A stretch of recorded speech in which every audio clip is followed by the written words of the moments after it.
This lecture is specific to Conceptual Physics AB. It's a look at a situation involving a two-dimensional elastic collision.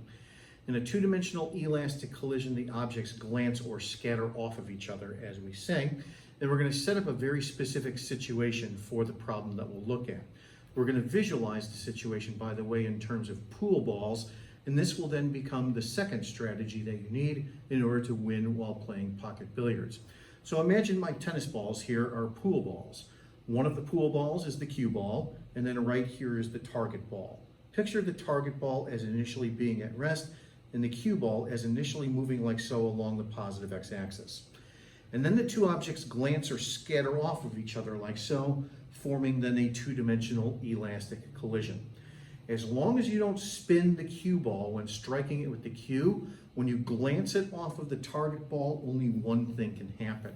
This will be the second strategy that you need in order to win while playing pocket billiards. The first strategy I covered already in the one-dimensional elastic collision case. Okay, let's go ahead and phrase the situation as a problem. It's actually a proof. It's an elegant proof, as you'll see, that we're being asked to perform. Let me go ahead and read the problem to you. Go ahead and copy it down into your notes. Prove that the sum of the scattering angles is 90 degrees for two objects of equal mass undergoing a two-dimensional glancing elastic collision when one of the objects is initially at rest. This is the second strategy that you need in order to win while playing pocket billiards. Okay, now for this situation, a specific diagram is constructed, and that looks like this. Okay, so right here is the cue ball, like so. It has mass m. It's initially moving in this direction with a speed v1 and this right here is along the positive x-axis by definition. Okay, right here is the target ball. Okay, the target ball also has the same mass m, but it's initially at rest. Okay, now right here for reference is the positive x-axis, and then just like I did with my tennis balls, the pool balls glance off of each other. Okay, the first ball goes off like so. This is the cue ball. It has a mass m, a final speed v1 final. But then with respect to the positive x-axis, right here an angle is formed on the diagram. This is called a scattering angle, and this is referred to as the angle theta. Okay, and then the target ball scatters off like so. It also has mass m, a final speed v2 final like so. But once again, this vector here forms an angle on the diagram with respect to the positive x-axis.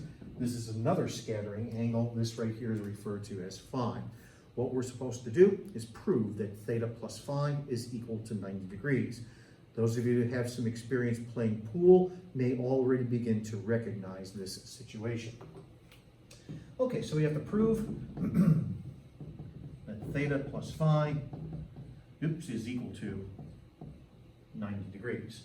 Okay, in order to do so, we first of all set up our conservation of momentum expression. So change in momentum of ball number 1 plus change in momentum of ball number 2 is equal to 0. And now just in vector form, let me go ahead and write out these MV vectors. So first of all, the change in momentum of ball number 1.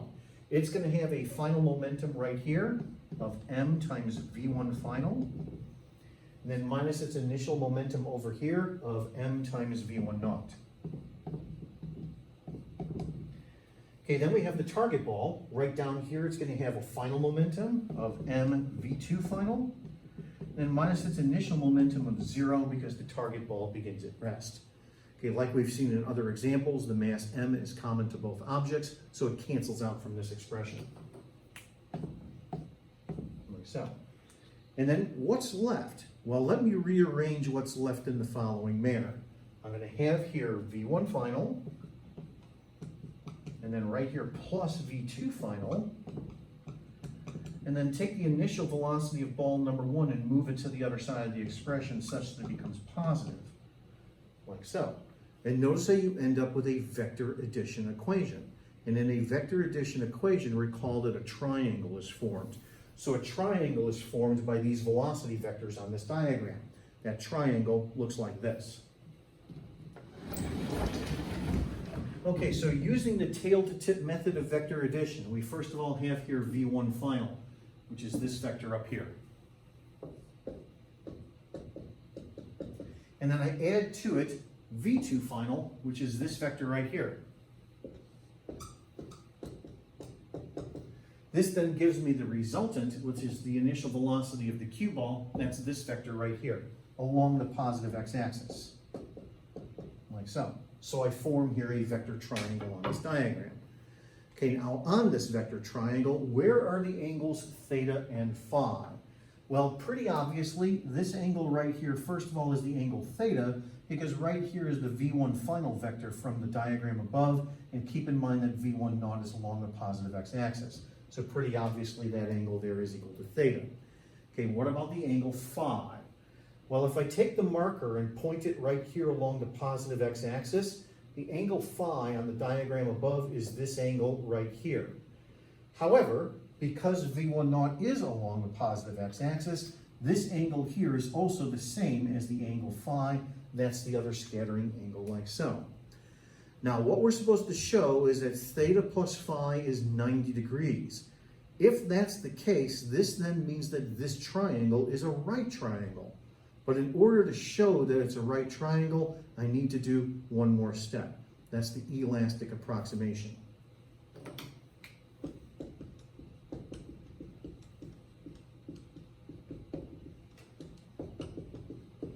Okay, here's how I'm going to write the elastic approximation for this problem. The change in the kinetic energy of the cue ball from before to after the collision, plus the change in the kinetic energy of the target ball from before to after the collision, is equal to 0. Once again, this is the elastic approximation. We're assuming that there is no heat loss during the collision itself. In reality, however, there is a little bit of heat loss. In reality, this number here is very small, but for our purposes, we can easily consider it to be negligible. Okay, now let's go ahead and start filling in all of the 1/2 mv squareds for these kinetic energy terms. So first of all, the change in kinetic energy of the cue ball. It's going to have a final kinetic energy up here after the collision, 1/2 m v1 final squared. Okay, then minus its initial kinetic energy here before the collision, 1/2 m v1 naught squared. And then do the same thing for the change in kinetic energy now of the target ball. It's going to have a final kinetic energy after the collision, 1/2 m v2 final squared, but then minus its initial kinetic energy of 0, because remember that the target ball is initially at rest. And then the 1/2 m's cancel out from this expression. So let's go ahead and get rid of them. Here, here, and here. And then here's what's left. I have, first of all, v1 final squared, plus then right here, v2 final squared. And then let's take this term here and move it to the other side, so equals v1 naught squared. And then take a look at this expression, and how is this expression related to this triangle? It's Pythagorean Theorem. This squared plus this squared is equal to this squared, like so.